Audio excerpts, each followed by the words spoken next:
Welcome. This is Jane Gardner, and welcome to the Business of At-Home Business. Today we're going to be talking about first impression. So let's make my first impression. Oh, my hair is a bit messy, but we're going anyway. So this is Jane Gardner. I want to talk to you about first impressions. So we'll talk about who I am. I'm Jane Gardner. I work with my husband in a structural engineering firm in Western Canada. Home-based, working together in Western Canada. Ooh, what a concept. So, let's talk about first impressions. What's your first impression of me?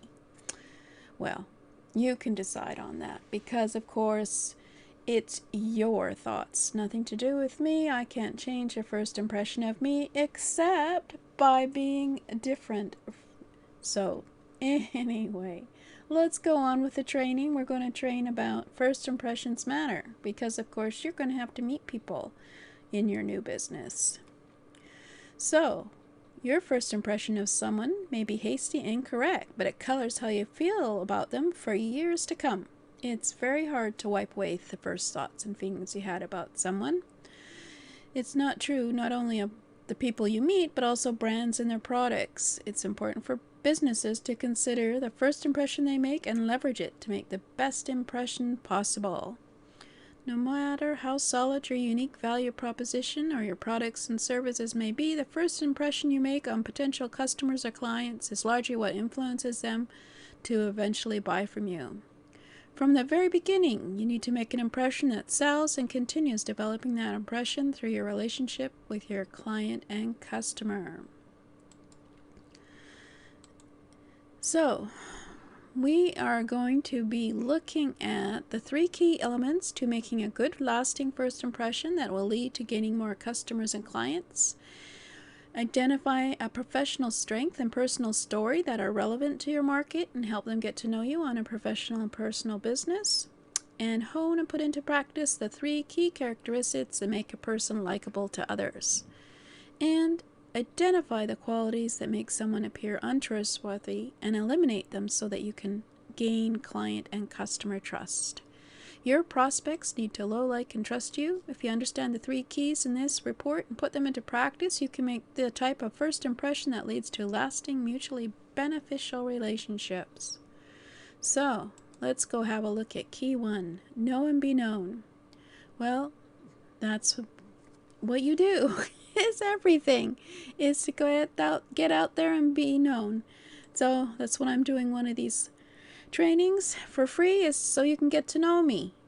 And in order to make the right first impression, people need to know what you do, and you need to convey the information in as short as time as possible. So, of course, I'm talking very quickly. You need a high-level tagline story, maybe. Just lists all your skills and accomplishments with one sentence that summarizes what you're all about.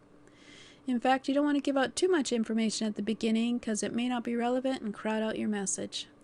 So, the excess information could be off-putting, turning people away before you even had a chance to communicate with them.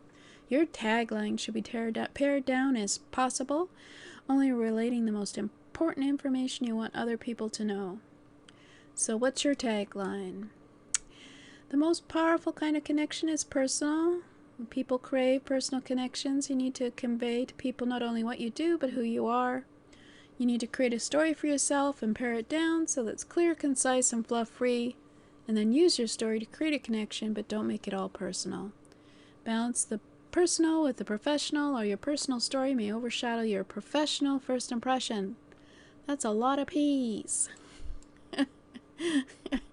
You have a tagline that tells what you do, and a personal story that conveys who you are. Now there's just one element missing. The 3rd element is the connection to your market or prospect. If what you do and who you are irrelevant to the person, no matter how nice of an impression you make, people won't be interested in getting to know you further, or your business. So you have to know, like, and understand your prospects. Learn as much as you can about their struggles, problems, and concerns, so you can show them how you or your products and services can help. Well, guess what? That's what the Business of At-Home Business community is all about. because I put together this community for people who want to start, run, and grow their home business without spending a lot of money on various courses at http://bohbtips.com/members. You can go for $1 and have a look around and see what you find of value in there, as well as resources. And of course, the price for a founding member is only the price of 2 coffees a day, $9 a month.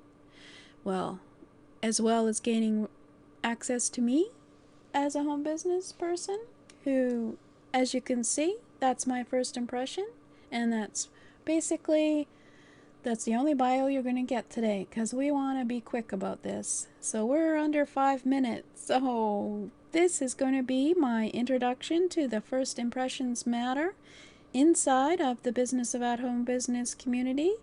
There's a course there where you can define who you are, what impression you need to make in terms of defining your tagline, getting to define who your customer is, etc. So go ahead, go check out my sales page. Join. It's only $1 for a month. So there you go. This is Jane Gardner.